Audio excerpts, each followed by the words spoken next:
পাঠ করছি দক্ষিণেশ্বরে ঠাকুর শ্রী রামকৃষ্ণ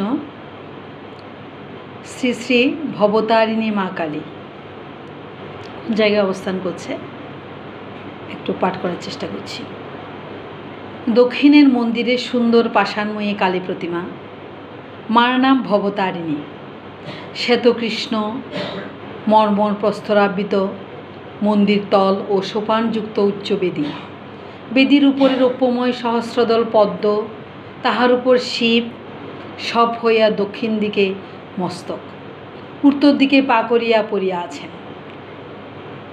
শিবের প্রতিকৃতি শ্বেতপ্রস্তর নির্মিত, তাহার দ্বিপরী বারাণসী চেলি পরিহিতা নানা ভরণালঙ্কৃতা এই সুন্দর ত্রিনয়নী শ্যামাকালীর প্রস্তরময়ী মূর্তি। শ্রীপাদপদ্মে নূপুর, গুজরি পঞ্চম, পাঁজেব, চুটকি আর জবাবিল্ল পত্র। পাঁজেব পশ্চিমের মেয়েরা পরে।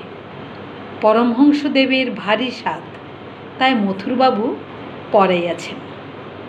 মার হাতে সোনার বাউটি, তাবিজ ইত্যাদি, অগ্রহাতে বালা, নারিকেল ফুল, পইছে, বাউটি, মধ্য হাতে তার, তাবিজ ও বাজু। তাবিজের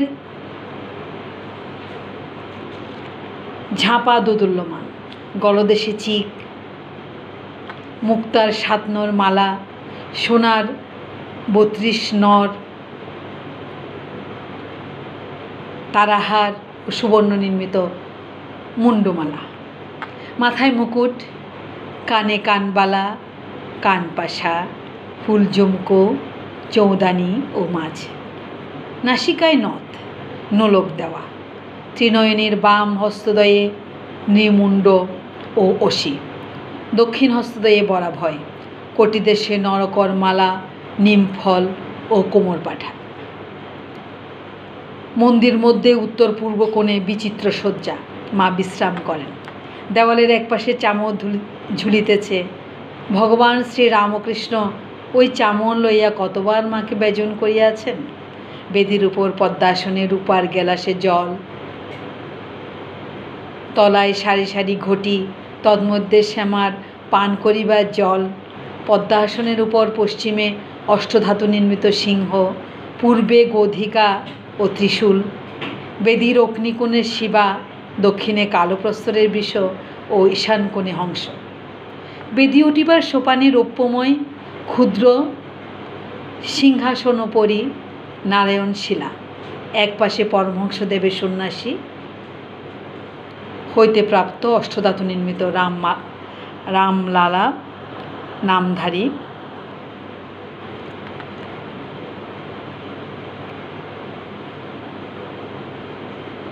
শ্রী রামচন্দ্রের বিগ্রহ মূর্তি ও বানেশ্বর শিব। আরও অনেক দেবতা আছে। দেবী প্রতিমা দক্ষিণাস্য ভবতারিণীর ঠিক সম্মুখে, অর্থাৎ বেদির ঠিক দক্ষিণে ঘট স্থাপন হইয়াছে। সিঁদুর রঞ্জিত, পূজান্তে নানা কুসুম বিভূষিত পুষ্পমালা শোভিত মঙ্গল ঘট। দেওয়ালের একপাশে জলপূর্ণ তামার ঝাড়ি, মা মুখ ধুইবেন। ঊর্ধ্বে মন্দিরে চাঁদোয়া, বিগ্রহের পশ্চাৎ দিকে সুন্দর বারাণসী বস্ত্রখণ্ড লম্বমান, বেদির চারিকোণে রৌপ্যময় স্তম্ভ, তদুপরি বহুমূল্য চন্দ্রাতপ, উহাতে প্রতিমার শোভাবর্ধন হইয়াছে। মন্দিরে দোহারা, দালানটির কয়েকটি ফুকর সদৃশ্য কপাট দ্বারা সুরক্ষিত। একটি কপাটের কাছে চৌকিদার বসিয়া আছে। মন্দিরের দ্বারে পঞ্চপাত্রে শ্রীচরণামৃত, মন্দির শীর্ষ নবরত্ন মণ্ডিত, নিচে থাকে 4টি চূড়া, মধ্যে থাকে 4টি ও সর্বোপরি একটি চূড়া এখন ভাঙিয়া রহিয়াছে। এই মন্দিরে এবং রাধাকান্তের ঘরে পরমহংসদেব পূজা করিয়াছেন।